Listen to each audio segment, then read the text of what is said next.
They looked chaotic, individualistic, and they did not play as a side that looked as if, you know what, we're going to get a result here. In there, danger, and Nketiah has won it for Palace. Tonight we travel into darker waters. The roar of Anfield falls silent. The crest of red, once a beacon of achievement, flickers uncertainly in the night.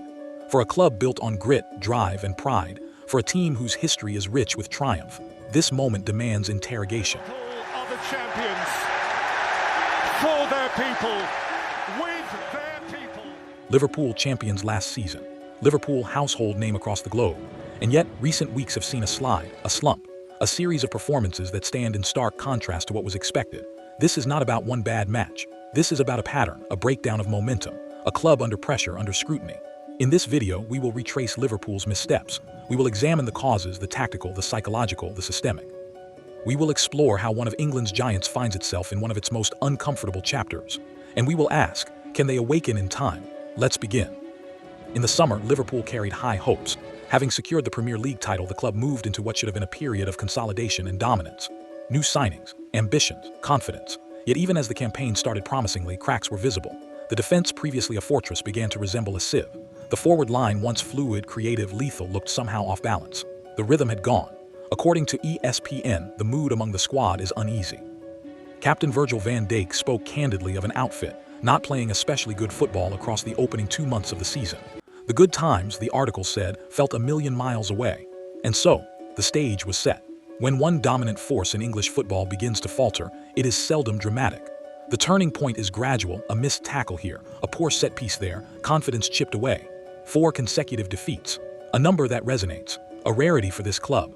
The club's boss, Arne Slot, admitted as much, calling the latest defeat the worst of the 4 in terms of performance. I think we lost. We didn't do the basics right.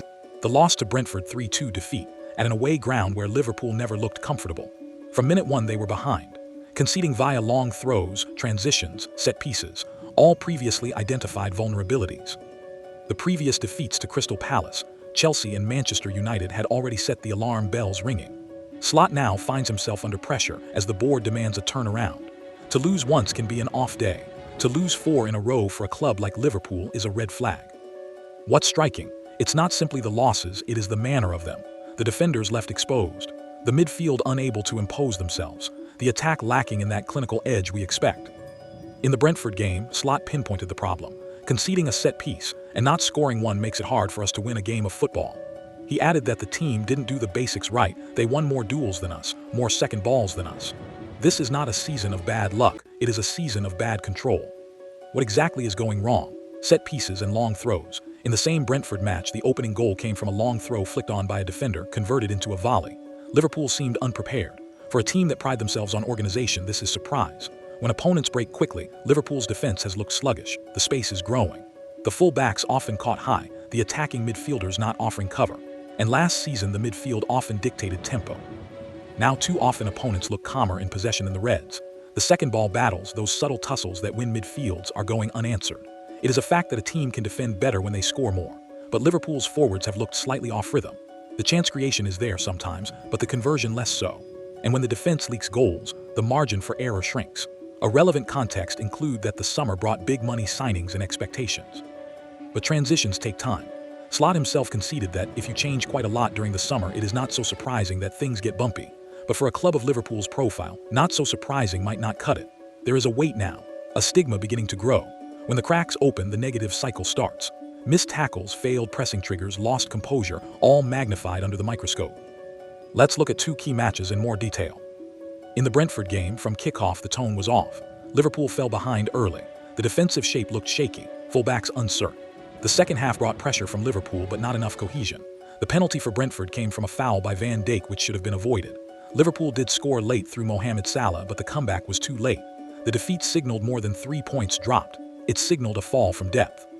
The defeat to United at Anfield is the first United victory there in almost a decade, and the 4th consecutive defeat for Liverpool. The context added pressure. The board reportedly made new demands on the manager. Here, you could see Liverpool's vulnerability. The expected dominance at home vanished. The momentum inverted. These matches are representative of a theme. Liverpool showing up to games in which they are expected to dominate, and yet failing to impose themselves. The scoreboard and the performances now feel misaligned with expectation. It's worth comparing current Liverpool to recent past. In the previous season, the red shirt was synonymous with intensity, consistency, attacking flair, defensive solidity. Now that image is under challenge. This is not to throw away last season's achievements, they remain real. But football evolves, opponents adapt, squads age, transitions happen. For a club that sets such high standards, the current underperforming phase carries a heavier cost. Across recent weeks, articles have inferred that Liverpool look more like a team battling relegation than one capable of defending their crown. The very fact that such language is used underlines the severity of the slump. For every moment of brilliance, Liverpool now must answer the question: how will we respond when attacked, when under pressure, when going behind early? What can Liverpool do? The fix is not simple, but there are clear themes. Re-establishing defensive foundation. Clean sheets need to return. The basics must be reinforced. Communication, compact shape, set-piece organization. Midfield stability and control. Winning the second ball, controlling tempo, cutting out transition threats, these must improve. Along with clinical attack, while defense is priority, Liverpool must still score goals. The forwards, the wide men, the creativity must be reignited. Momentum is a double-edged sword. Recovering belief, reducing errors born of panic or frustration is vital. And opponents have spent time studying Liverpool. Slott's system needs flexibility. The squad adjustments must mature quickly. In the locker room, in training, and tactical meetings, the message must be sharpened. For a club with Liverpool's heritage, a bumpy road may be acceptable. A lost campaign is not. As we close tonight, let us not dwell only on the negatives. The story of Liverpool is far from over. The badge still gleams red. The fans still sing, "You'll never walk alone." What this period demands is courage. But more than courage, clarity and action. Because in football, the longer the slump lasts, the deeper the scar. Liverpool have been here before, slumps, rebuilding, returning. But each era is different. The game has changed, the competition sharpened, the margins smaller. For the players, the manager, the club, time is not an ally. It is ticking. So to Liverpool, the questions are clear. Will you remember who you are? Will you rediscover your identity? Will you respond quickly, coherently, wholeheartedly? And to the rest of us, watch this space. Because if Liverpool reignite, they will do so not through luck, but through a reassertion of everything that once made them great. Intensity, togetherness, belief. The lights of Anfield will shine again. The chants will echo, but only if this sleeping giant awakens, and soon. For now, this is the moment of reckoning for Liverpool. Not just a club in decline, but a club at a crossroads. A club asked to rediscover its greatness. Thank you for watching. If you've enjoyed this deep dive into Liverpool's recent lowest ebb, subscribe and stay tuned for more football stories, analysis, and reflections. Until next time, keep faith, keep asking the questions, and keep pushing for the answers.